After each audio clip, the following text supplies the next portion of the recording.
Episode 1. This is Amma. Chapter 2. Mr. Weston was a native of Highbury, and born of a respectable family, which for the last 2 or 3 generations had been rising into gentility and property.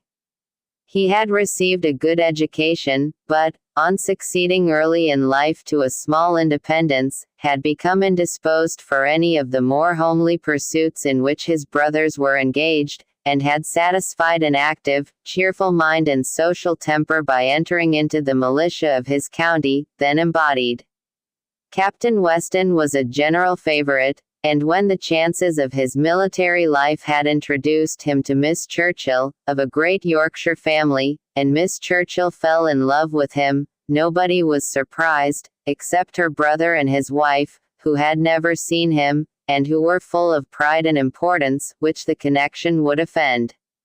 Miss Churchill, however, being of age, and with the full command of her fortune, though her fortune bore no proportion to the family estate, was not to be dissuaded from the marriage, and it took place, to the infinite mortification of Mr. and Mrs. Churchill, who threw her off with due decorum. It was an unsuitable connection, and did not produce much happiness.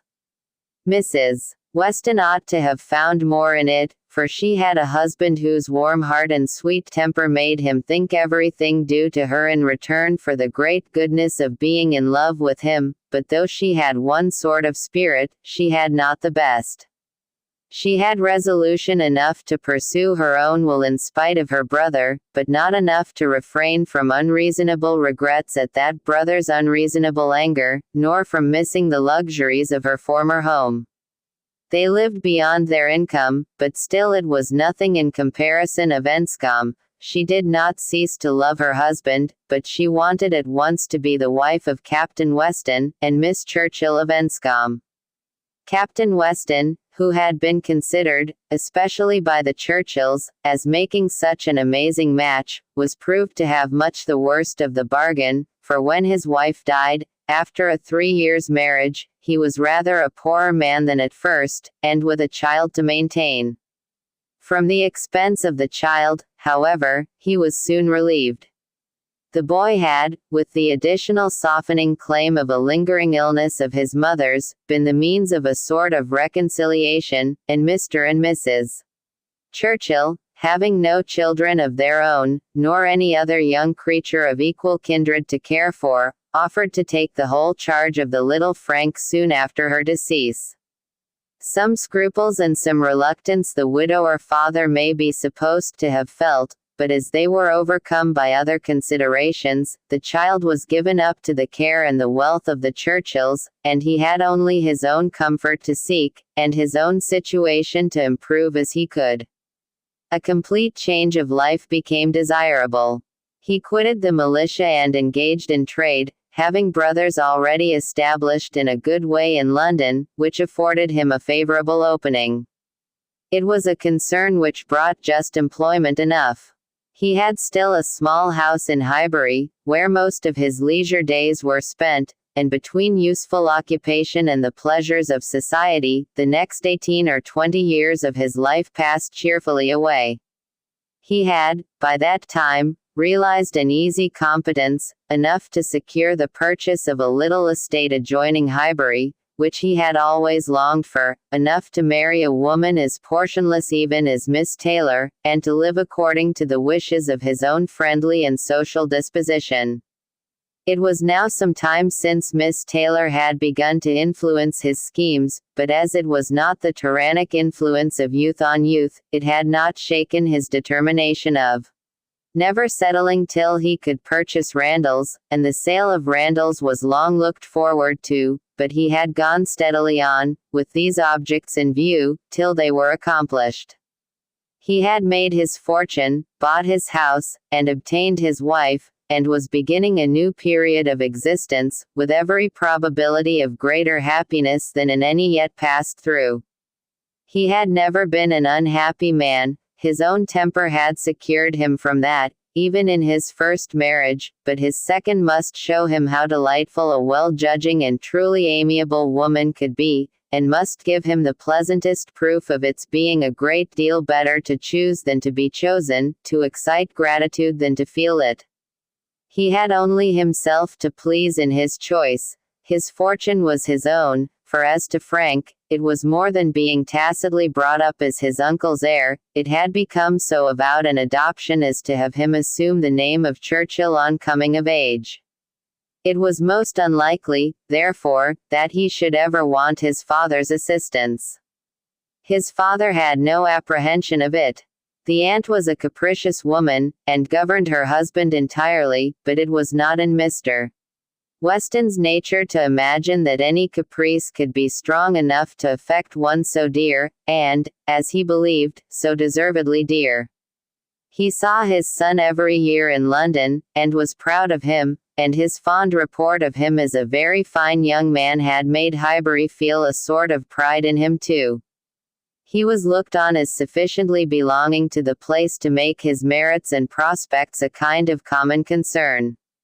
Mr. Frank Churchill was one of the boasts of Highbury, and a lively curiosity to see him prevailed, though the compliment was so little returned that he had never been there in his life. His coming to visit his father had been often talked of but never achieved. Now, upon his father's marriage, it was very generally proposed, as a most proper attention, that the visit should take place. There was not a dissentient voice on the subject, either when Mrs. Perry drank tea with Mrs. and Miss Bates, or when Mrs. and Miss Bates returned the visit. Now was the time for Mr. Frank Churchill to come among them, and the hope strengthened when it was understood that he had written to his new mother on the occasion. For a few days, every morning visit in Highbury included some mention of the handsome letter Mrs. Weston had received. "I suppose you have heard of the handsome letter Mr. Frank Churchill has written to Mrs. Weston. I understand it was a very handsome letter, indeed. Mr. Woodhouse told me of it. Mr. Woodhouse saw the letter, and he says he never saw such a handsome letter in his life. It was, indeed, a highly prized letter. Mrs. Weston had, of course, formed a very favorable idea of the young man, and such a pleasing attention was an irresistible proof of his great good sense, and a most welcome addition to every source and every expression of congratulation which her marriage had already secured. She felt herself a most fortunate woman, and she had lived long enough to know how fortunate she might well be thought, where the only regret was for a partial separation from friends whose friendship for her had never cooled, and who could ill bear to part with her. She knew that at times she must be missed, and could not think, without pain, of Emma's losing a single pleasure, or suffering an hour's ennui, from the want of her companionableness, but dear Emma was of no feeble character, she was more equal to her situation than most girls would have been, and had sense, and energy, and spirits that might be hoped would bear her well and happily through its little difficulties and privations. And then there was such comfort in the very easy distance of Randalls from Hartfield, so convenient for even solitary female walking, and in Mr. Weston's disposition and circumstances, which would make the approaching season no hindrance to their spending half the evenings in the week together. Her situation was altogether the subject of hours of gratitude to Mrs. Weston, and of moments only of regret, and her satisfaction, her more than satisfaction, her cheerful enjoyment, was so just and so apparent, that Emma, well as she knew her father, was sometimes taken by surprise at his being still able to pity poor Miss Taylor, when they left her at Randalls in the centre of every domestic comfort, or saw her go away in the evening attended by her pleasant husband to a carriage of her own. But never did she go without Mr. Woodhouse's giving a gentle sigh, and saying, "Ah, poor Miss Taylor. She would be very glad to stay."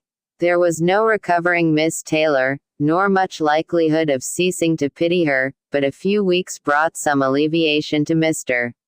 Woodhouse. The compliments of his neighbors were over, he was no longer teased by being wished joy of so sorrowful an event, and the wedding cake, which had been a great distress to him, was all eat up. His own stomach could bear nothing rich, and he could never believe other people to be different from himself.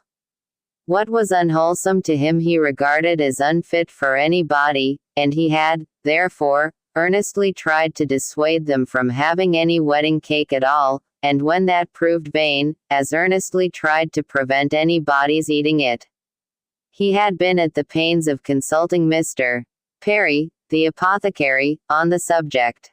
Mr. Perry was an intelligent, gentlemanlike man, whose frequent visits were one of the comforts of Mr.